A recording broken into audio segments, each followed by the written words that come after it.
ఇప్పుడు deputy CM ఉన్నారు sir, deputy CM ఉన్నారు మా రాష్ట్రంలో. ఏం పేరు చెప్తారా? చూసారా, మీకు కూడా తెలియదు ఎందుకంటే కాదు, డిప్యూటీ సీఎం పవన్ కళ్యాణ్ గారు. అట్లా చెప్పండి. అదే అంటున్నాను, డిప్యూటీ సీఎం పవన్ కళ్యాణ్ గారు. ఆ వ్యక్తి ఎక్కడ ఉంటున్నాడు సార్? అసలు రాష్ట్రంలోనే లేడు. రాష్ట్రంలోనే కాదు, ఆయన సొంత నియోజకవర్గంలోనే లేడు.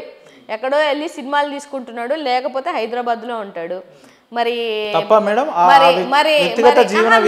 కదా ప్రతిపక్షంలో ఉన్నటువంటి నాయకుడే అయితే తాడేపల్లిలో ఉంటాడంటే ఎంతవరకు ఉండాలి అంతవరకు ఉంటారు. మీరు ప్రభుత్వంలో ఉన్న మీ నాయకులే లేరే, మీ ఎమ్మెల్యేలే లేరే రాష్ట్రంలో. ఈ క్వశ్చన్ అడగడానికి ఎలా ఉంటుంది సార్?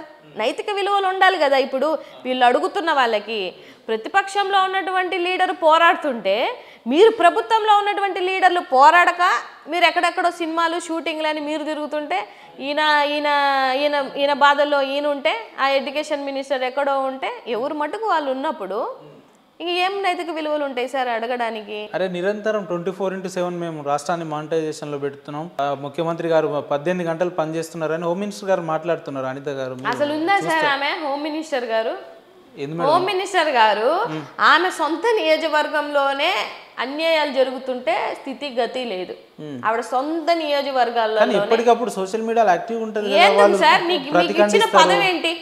మీకు ఇచ్చిన పదవి ఏంటి? హోంమంత్రి పదవి కదా. హోంమంత్రి పదవి అయితే నువ్వు ఏదో లాండ్ ఆర్డర్ నువ్వెక్కడ కంట్రోల్ చేస్తున్నావు? నువ్వు ఎక్కడ ట్విట్టర్లో మెసేజ్లు పెట్టుకోవడానికి, లేకపోతే మీడియా ముందుకు వచ్చేసి నా పదవి ఏంది? అధికార ప్రతినిధి కదా, అదే పదవి చేస్తుంది ఆవిడ.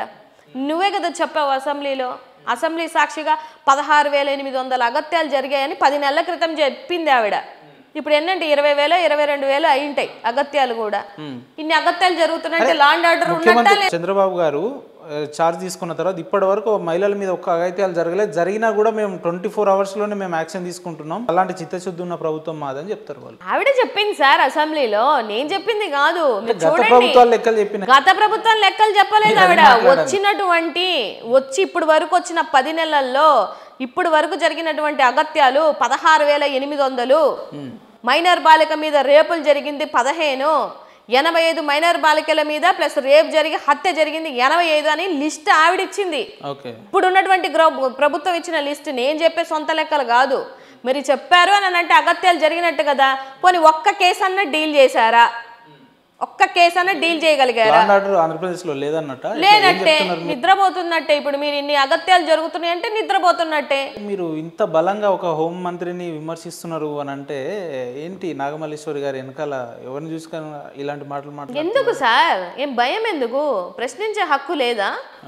ప్రశ్నించే హక్కు లేదంటారా?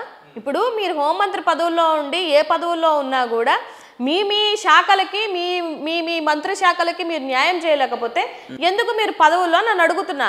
బాధే కదా సార్. అంతమంది ఆడబిడ్డలు చనిపోతుంటే, చిన్న బిడ్డల మీద రేపులు జరుగుతుంటే బాధేదా? దానికి ఎవరో నా వెనకాతలు ఇంకొకరు కావాలా? మీరు చెప్పండి. రాజ్యాంగ పరంగా మీరు పదవులు అనుభవిస్తున్నారు కదా, ఏం చేస్తున్నారు మీరు?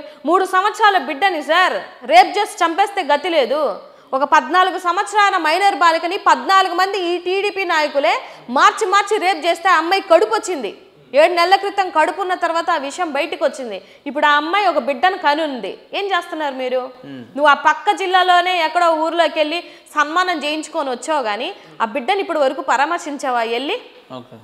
పోనీ పుట్టిన చిన్న బిడ్డని ఎక్కడన్నా శిశు సంక్షేమ శాఖలోకి ఇవ్వడమో, లేకపోతే ఈ మైనర్ బాలకి ఏదో చదువు చెప్పించడమో ఏదో చేయొచ్చు కదా. మీ దుర్మార్గులే కదా ఆ పని చేసింది.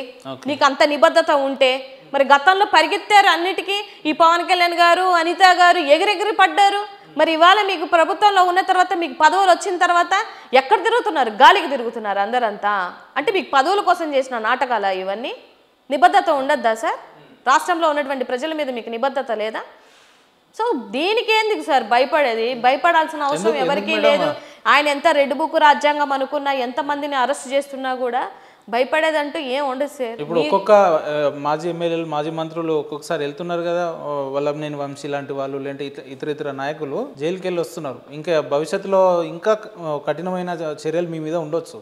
సో ఎట్లా ఫేస్ చేస్తారా? సిద్ధంగా ఉన్నారా? అలా కాదు సార్, సిద్ధంగా అందరూ ఉన్నాం కదా. మా జగన్మోహన్ రెడ్డి గారే చెప్పారు నాతో స్టార్ట్ అవుతాయి అని అన్నారు. ఆయన అంతగానే ఏముంది సార్, ఆయన తాడేపల్లిలోనే ఉంటారు కదా. నన్ను అరెస్ట్ చేసుకోండి, మీకు అంత కక్ష సాధింపు ఉంటే అని అన్నారు కదా. మీరు రాష్ట్ర ప్రజలకి సంక్షేమం అంతా పక్కన వదిలేసి మేము వీళ్ళని అరెస్ట్ చేసుకుంటాం అంటే అందుకనే మీకు ఇచ్చింది ప్రజలు? ఓట్లేసింది ఎందుకండి? మిథున్ రెడ్డి గారిని అరెస్ట్ చేయండి, లేకపోతే వల్లభనేని గారిని అరెస్ట్ చేయండి, లేకపోతే కృష్ణమోహన్ రెడ్డి గారిని అరెస్ట్ చేయండి అని మీకు ఓట్లేసింది. అది కాదు కదా. రాష్ట్ర ప్రజలకి మీరు ఏం న్యాయం చేస్తారని మీకు ఓట్లేసినప్పుడు మీరు ఏం చేస్తున్నారు రాష్ట్రంలో? ఇవాళ జీడిపి రేట్లు పడిపోవట్లేదా? జిఎస్టీలు పడిపోవట్లేదా? కొనుగోలు శక్తి తగ్గిపోలేదా? పేదరికం పెరగట్లేదా? ఇవన్నీ ఏంటి? ఇచ్చిన రిపోర్ట్లే కదండి. జగన్ హయాంలో మొత్తం కూడా విధ్వంసం అయిపోయిన రాష్ట్రాన్ని నేను మళ్ళీ గాడిలోకి తీసుకొస్తున్నా. ఆర్థిక వ్యవస్థ నష్టపోయింది, లా అండ్ ఆర్డర్ నష్టపోయింది, అసలు ఈ రాష్ట్రానికి 3 రాజధానులు అని చెప్పిండు, లేదంటే ఒక రోడ్ లేదు, ఒక డ్రైనేజ్ లేదు, అసలు ఒక వ్యవస్థ లేని రాష్ట్రాన్ని నేనే గాడిలోకి తీసుకొస్తున్నా అని చెప్పి మాట్లాడతారు చంద్ర. ఈయన 4 సంవత్సరాలు సీఎం నుంచి గాడిలోకే తెస్తానని అన్నాడు, అభివృద్ధి చేస్తానే అన్నాడు. మరి అభివృద్ధి ఏది? ఇప్పుడు దాకా నేను ఇంకా అభివృద్ధి పథంలో నడిపిస్తున్నాను అని అంటే ఇప్పుడు దాకా చేసింది ఏం లేదనమాట. మనం ఈయన తెచ్చినటువంటి ఒక పథకం పేరు చెప్పమనండి, తక్కువని. ఏమైనా తెస్తే ఏమైనా చేస్తేనే కదా. పోనీ జగన్మోహన్ రెడ్డి గారిని చూసి ఇన్వెస్టర్లు రాలేదనుకోండి, మరి మీ మొహం చూసన్నా రావాలి కదా. దావోస్ వెళ్తే ముఖం మీద నీళ్ళు చల్లి పంపించారు. ఎందుకు పంపించారు మిమ్మల్ని? చంపే కదా, అంతే కదా సార్. సింగపూర్ వెళ్ళారు కదా, పొమ్మన్నారంటే అర్థం ఏంటి సార్? మీ రాష్ట్రంలో మేము పెట్టాము పోండి అని అన్నారంటే అర్థం ఏంటండి? అంటే మీరు మరి ఎక్స్పీరియన్స్, విజనరీ అన్ని మాట్లాడినప్పుడు మీరు ఎందుకు తేలేకపోతున్నారు? ఎందుకు మేడం? అంటే ఏ ఉద్దేశంతో ఆంధ్ర రాష్ట్ర ప్రజలు చంద్రబాబు గారిని ఎన్నుకున్నారు? ఇవాళ అల్టిమేట్గా రాజకీయ నాయకులు ఎవరు ఇబ్బంది పడతలేరు, అల్టిమేట్గా ఇబ్బంది పడేది ప్రజలే కదా. సో ప్రజలు ఇంత మార్పుని ఈ రకంగా వీళ్ళు చేస్తారని అనుకున్నారా? ఈ సంవత్సరంన్నర కాలంలో ఎట్లుంది పరిస్థితి? సార్ ఇవాళ గత ప్రభుత్వంలో రాష్ట్రం శ్రీలంక అయిపోయింది. 14 లక్షల కోట్లు అప్పు చేసేశారు. రాష్ట్రాన్ని డ్యామేజ్ చేసింది ఎవరంటే వీళ్ళే. ఇవాళ జగన్మోహన్ రెడ్డి గారు, మీరు అనుకున్నారు మేము జగన్మోహన్ రెడ్డి గారి మీద మేము వేస్తున్నాం నెపమంతా, లేకపోతే ఆయన మీద పోరాటం చేస్తున్నారని అనుకున్నారు. కానీ మీరు రాష్ట్ర ఆర్థిక అభివృద్ధి మీద మీరు దెబ్బ కొట్టే ప్రయత్నాలు మీరు చేశారు, మీరు మీ ఐటీడీపీ. ఇప్పుడు ఎలా వస్తాయి? శ్రీలంక అయిపోతుందనంటే ఇన్వెస్టర్ ఎందుకు వస్తారు సార్? 14 లక్షల కోట్లు అని చెప్తే, అరే నిర్మలా సీతారామన్ గారే లేదు ఫైనాన్షియల్ డిసిప్లిన్లోనే ఆంధ్రప్రదేశ్ అప్పులు చేసిందని చెప్తే కూడా ఎవడు వినలేదు సార్. ఎవడు వినలేదు ఆ రోజు. 14 లక్షల కోట్లు అన్నప్పుడు మరి మొన్న అసెంబ్లీలో 5.5 లక్షల కోట్ల అప్పు మాత్రమే చేసింది ఈ రాష్ట్ర ప్రభుత్వం. దానికి ముందు 2.5 లక్షల కోట్ల అప్పు మేము ఇచ్చి వెళ్ళాము. ఇప్పుడు ఉన్నటువంటి జగన్మోహన్ రెడ్డి గారు 3.5 లక్షల కోట్లు అప్పే చేశారు అని చెప్పారు కదా. అంటే ఇది అబద్ధమా, అది అబద్ధమా?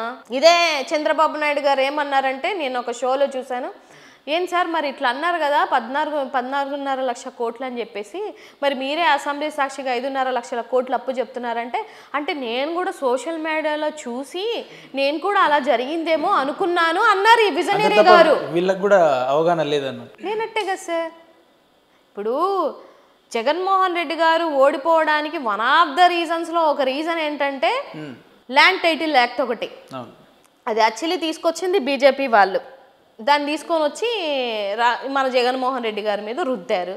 32,000 మంది అమ్మాయిలు తప్పిపోయారు వాలంటీర్ల వల్ల. ఉమెన్ ట్రాఫికింగ్ జరిగింది. అది అప్పుడు బాగా నడిచింది.